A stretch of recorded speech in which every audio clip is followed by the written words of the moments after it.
Thank you, Kathy. I know it's difficult standing up here in front of a room full of strangers and telling your story and what you've been through and your daughter here today, so thank you. As you all know, I'm Chief Executive of Autism NI, and we have been lobbying for better autism services for years. We are the longest established autism charity in Northern Ireland, and we have Dr. Cassidy just sitting there smiling at me.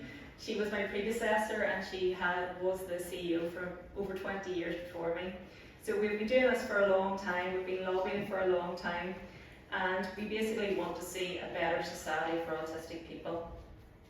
We strive to build an inclusive society where autistic people can achieve their full potential, and we work to provide life-changing services for our 35,000 autistic people and families within Northern Ireland. We also campaign, as a lot of you already know, to inspire and educate local people, communities, businesses and our government to ensure that everyone understands autism and, most importantly, how to support autistic people. And this is why we not only focus on providing services but also making sure that there are better services on the ground too.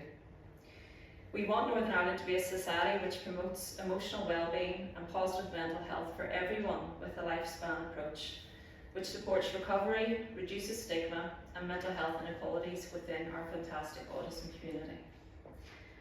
As James has already stated, we want to see tailored support strategies that will work for autistic people and start to turn the curve on the poor outcomes that currently exist for this very vulnerable community. I just want to reiterate again, autism is not a mental health condition.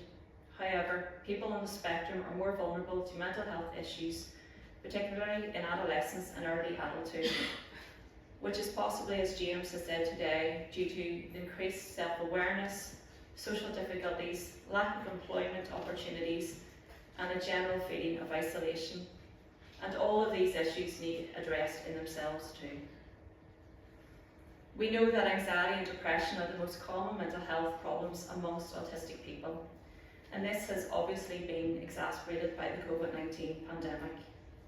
We also know that many autistic people worry about their mental health, and as James has shown today, are more likely to think about, attempt and die by suicide than the general population. In fact, in 2018, the National Institute for Health and Care Excellence recognised that autistic people are amongst the highest at risk of suicide.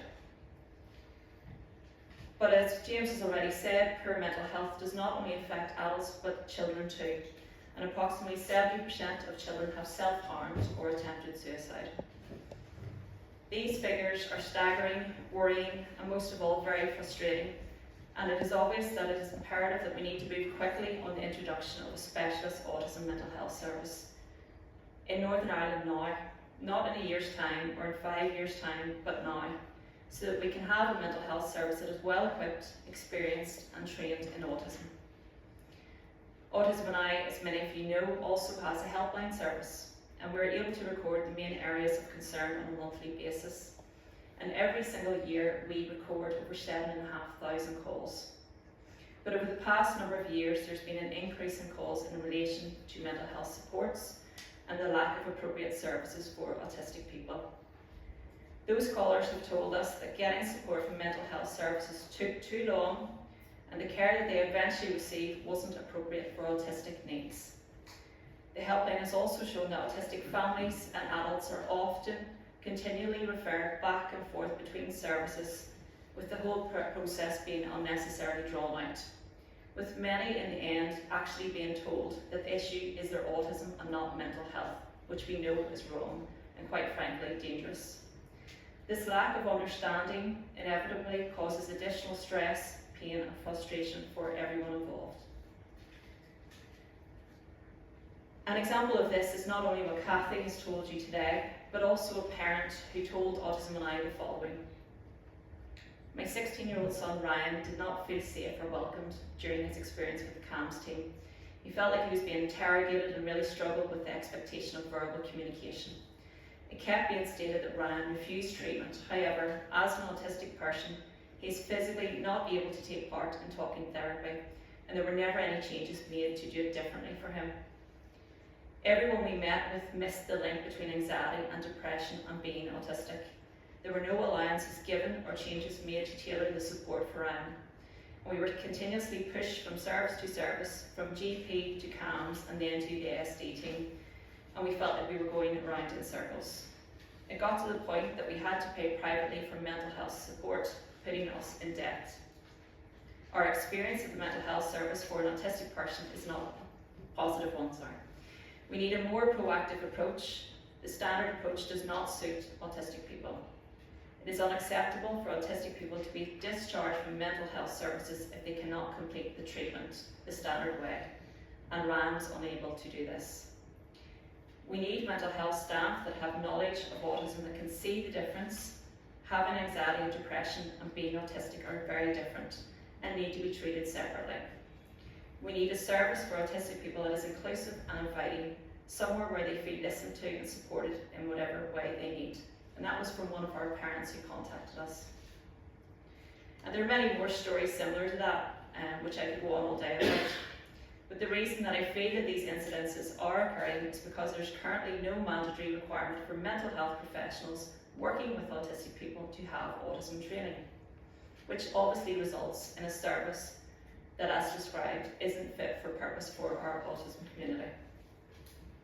The bottom line is, if mental health professionals don't have full training and an understanding and specialism in autism, they will never gain a full picture of their autistic clients' needs and how to support them. On another note, and I think James has already spoken about this, our current mental health service and mental health screening tools have also been developed for neurotypicals in mind and not autistic people. And therefore I feel it is detrimental to access an appropriate level of support and therapy in the first place. It is well known that autistic people can feel anxious in new or uncertain situations, and some may even struggle to understand and communicate how they actually feel. Therefore, it is imperative that their experience accessing mental health services is right from the start, from the point of actually accessing their GP. Even small adaptations and adjustments can make the biggest impact for autistic people. For example, consider the waiting rooms and appointment rooms, and make sure they're not too overwhelming. Also think about ways that treatment methods can be altered to suit individual needs, providing information before the first session to reduce unnecessary stress and anxiety. The mental health professional should also consider sensory differences and challenges throughout the whole process. For example, are there various smells in the room? Is there external noise outside the room, or even excess clutter? All of which can be distracting and incredibly uncomfortable for an autistic person. Also, the use of simple and clear language, giving time for autistic people to respond and process information, but similarly asking for feedback from those autistic clients and adapting support from that feedback. Perhaps offer different methods of therapy than would be used for neurotypicals, and be flexible to change that throughout the journey. Give autistic people a choice of what may work best for them, and try to get to know them and include their interests to improve motivation and engagement. Also, perhaps you could even offer the opportunity for a parent or carer to be involved in the sessions, which can be a great way of easing someone into the process and easing anxiety and acknowledging the essential roles that all parties play in supporting an autistic person, whether that's a parent, carer, service user and healthcare professional. Long term, it would also be great to introduce a service that supports parents and carers as they journey with their child or family member, supporting them in how they can support their loved one through this difficult journey. But I feel that these changes that I've talked about will not only benefit our autism community, but also the mental health professionals working with them, as it must be understandably very frustrating and most of all very stressful be working with clients that you have no understanding of and that many therapies simply do not work for. So I want to see a service where mental health professionals who are specialising in autism are learning from each other, improving their expertise in how to support autistic people, and ultimately starting to be part of the solution in turning the curve on these very poor outcomes that we currently see today.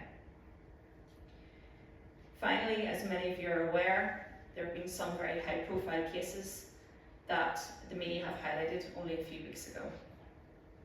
And I was actually tagged in these on social media and LinkedIn and that's why I I feel as CEO of an autism charity I need to bring them forward. So these cases were about 2 teenagers from England that died 2 years apart, both by suicide, due to the failure of their local authorities to provide autism-specific mental health support. The coroner, who oversaw both cases, noted a repeated failure in care.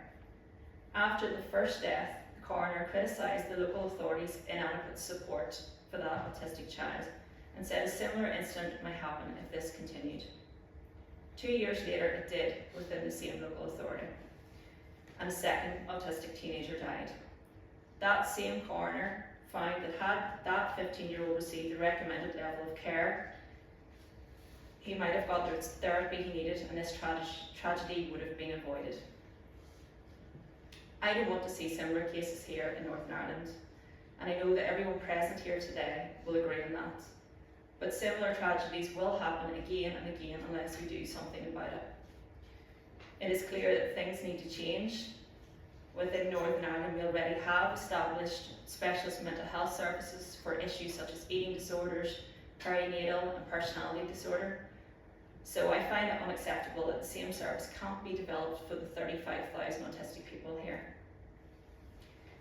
Autistic people and their families deserve a consistent level of service, and they need to feel seen and most of all understood so that they can receive individualised, appropriate care. Therefore, I feel that I had no choice but to bring this issue to the forefront today, and for Pam, as chair of the All-Party Group on Autism, to sponsor it, to highlight this as a huge area of need for change. We are not asking for autism to be elevated above any other disabilities or needs. We're simply asking for our autistic people to have an equal playing field and to be afforded the right mental health support at the right time, like everyone else can. We should all be wanting to create a more inclusive environment for everyone, and autistic children and adults need to be part of that. And for this reason, as Chief Executive of Autism NI, I'm asking everyone here today to consider carefully what our speakers have outlined and shared, and to work on introducing a specialist autism mental health service as a matter of urgency that will go on to support our fantastic autism community. Thank you.